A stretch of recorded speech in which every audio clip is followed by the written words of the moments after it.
friends, Mindy here. I have a fun little process video for you today. I am actually going to be creating some of my own ephemera pieces using these stamps from Tim Holtz and Stampers Anonymous. I have the Field Notes set that I'm going to be using, and I have the correspondence set that I'm going to be using. Sorry about the glare.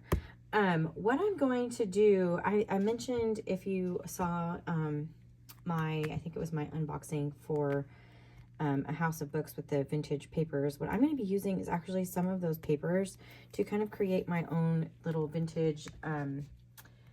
If you've seen some of Tim Holtz things, one of the things that he has, I'm trying to grab it here, are these little number strips, and I really love these, but I thought it would be maybe kind of fun to sort of create my own, and I really love these two stamp sets, and so I thought this would just be really fun. Of course, you could do this like with your tickets, of course. There's actually a couple on little labels here that I'm going to do as well.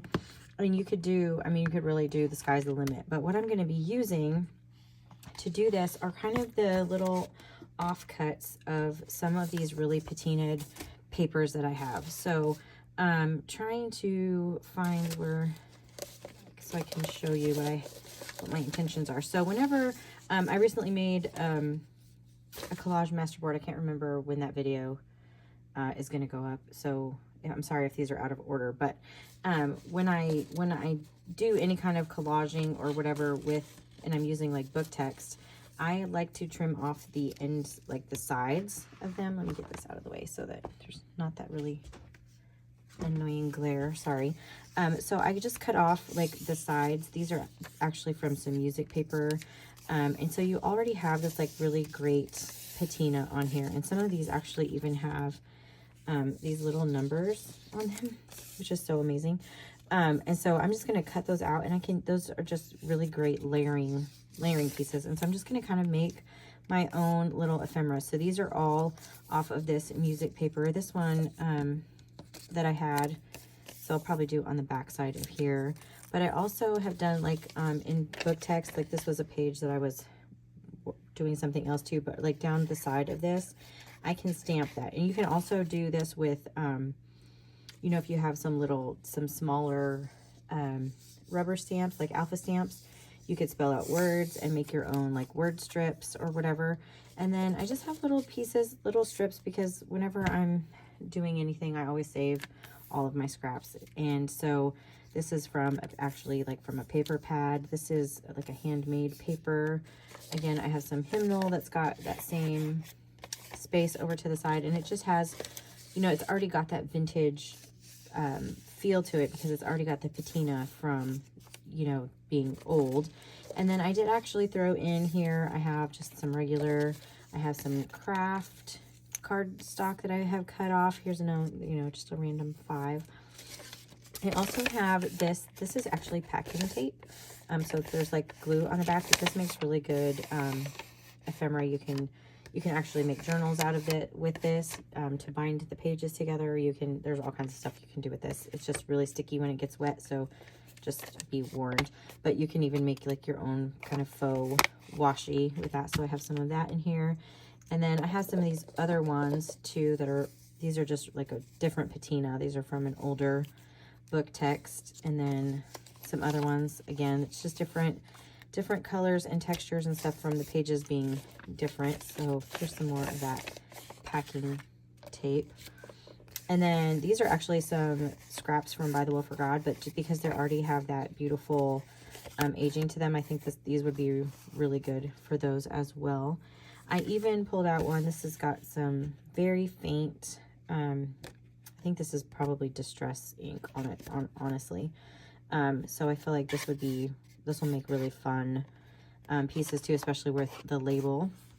And then I also pulled out some just kind of papers that I used, you know, as I was cleaning off stencils or doing whatever.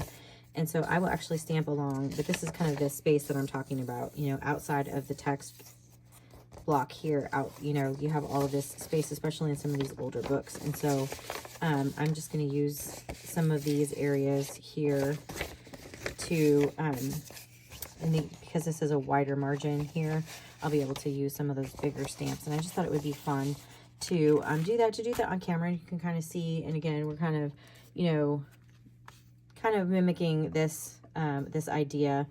And then, because I think some of these stamps will work really well for that, like these number ones here. And then of course there's some labels that I know will fit in these bigger margins as well. But that's one of the reasons why I love the Field Notes one. I love this stamp set so much. There's so many cool things in it. And then even all these little like letter and airmail, and, you know, even stamping in red or just different things. There's just a lot we can do. So I just thought I would do this. I'm just going to put you on fast forward and go through and do some stamping and everything. And then we'll flip through them, we'll come back in real time and see how they turned out. So I'm going to put you on fast forward and get stamping. Okay, so I have my scraps here. I have also put down some drop paper just in case I'm like stamping off, and I also like to kind of clean my stamps as I go along. I am going to be using archival ink in both black soot and ground espresso, I believe. So I have it like a dark brown and a black. I'm using archival ink specifically because I want the waterproof aspect of these inks. You could certainly stamp in whatever you want to. And I end up only using the Field Notes stamp set. As I was going through here, I was really getting a lot of paper, and I didn't want it to be kind of too overwhelming all at one time. So I'm just going through with some different, some of the different stamps. I have several different stamp blocks going at the same time, and I'm leaving the stamps basically on the stamping block because I'm going to go through and do a bunch first in black, and then I'll go back through and do some in the brown. So I'm doing just all kinds of the varieties of stamps that I just liked. I didn't even use all of the stamps in the stamp set, and but I did multiple ones that of the ones that I kind of liked. Just that way I wasn't having to just kind of, you know, take a stamp off and put it on, and just, you know, because there's so many of them, so many ones that would be really great for this project. But I just kind of wanted to give you an idea of what you can do with these stamps. And of course you could stamp, you know, and create your own labels, or use tickets or whatever. So you can see here, I did pull one of the little labels out, and I'm just going to stamp this a bunch of times. I think this is going to be really versatile.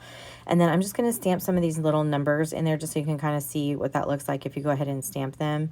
But for the most part, I did not fill in all the labels because I kind of wanted to leave it so that when I put them on my projects, I have a little bit more versatility. So I did also stamp this little circle one, and then there's another set of numbers. So I tried to do like kind of bold numbers.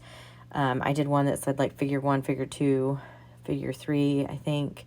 And then like a long skinny one, just kind of, you know, different shapes and sizes, because then I can cut these down and use them. So I have 2 on this stamping block at one time, just stamping those. And then I did end up stamping one that's a bigger piece that says collect on it. It's got some little writing, and I just thought that would be a really good layering piece. That's the one I'm stamping now. And now I've moved on to like a long skinny number, so that works for some of those those thinner strips. Those thin strips would be really good if you have like the little tiny alphas. I don't know if you ever got those alphas at like the dollar section of Michael's or whatever, and I have a bunch of those. You could spell out words and all kinds of stuff, and I plan to do that as well. I just didn't want to get too overwhelmed with everything, so for right now I'm just doing the different stamping of these the Field Notes in particular. And so now I have moved on to the brown, and this is what they all look like once they have been stamped. And so I'm pulling out now some Distress ink. This is Distress Oxide in Broken China, I believe, and I have just applied it to an acrylic block, and I'm adding some water, and I have my little fan brush here, and I'm just going to create little splatters. You certainly do not have to do this. I just wanted to add just a little bit more color and distressing. You could certainly even do more than what I'm doing. You could do sprays, you could do whatever. I just kind of wanted to keep it pretty neutral, but with a little bit of interest in the background, if that makes sense. And it's interesting because some of these different papers, they have different textures and stuff, and so they react to these oxide inks in just different ways. It's really kind of cool. So now I'm going in with Vintage Photo, doing the same exact thing. I smushed it on my block, added water, and I'm coming back through with my fan brush and just sprinkling this everywhere. This is another reason why I have that drop paper down.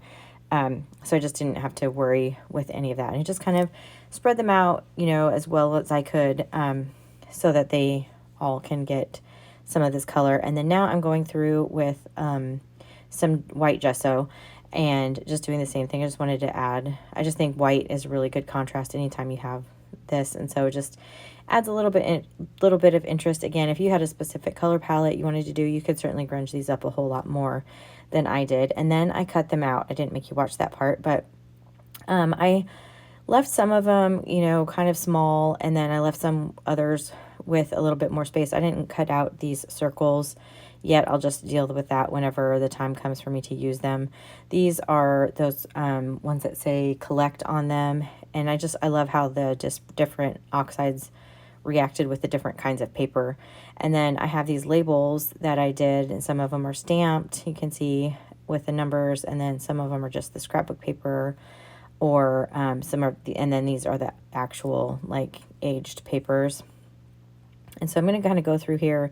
I kind of sorted them by each stamp type, and so I just thought I would kind of do a real quick flip through. I plan on using these as layering or in collage or whatever. Some of them I left like the rough edge of the paper. Some of them I just trimmed them down. You could certainly leave them with more space if you weren't sure how you were going to use them. However you want to do it. Some of them, you know, they're a little bit, I cut them a little crooked or whatever, but it's not going to matter because they end up as collage or layering or whatever. So this is pretty much what they look like. This was a lot of fun. It didn't take very long either. It kind of feels a little bit tedious. These are the ones that were the actual page numbers from the books. And so there was actually one that said correspondence on it. And so I just cut that out because I thought those were really interesting. So if you like this video, I would really appreciate it if you gave it a thumbs up. Let me know if you'd like to see more videos like this. Subscribe to my channel if you haven't already. And until next time, bye.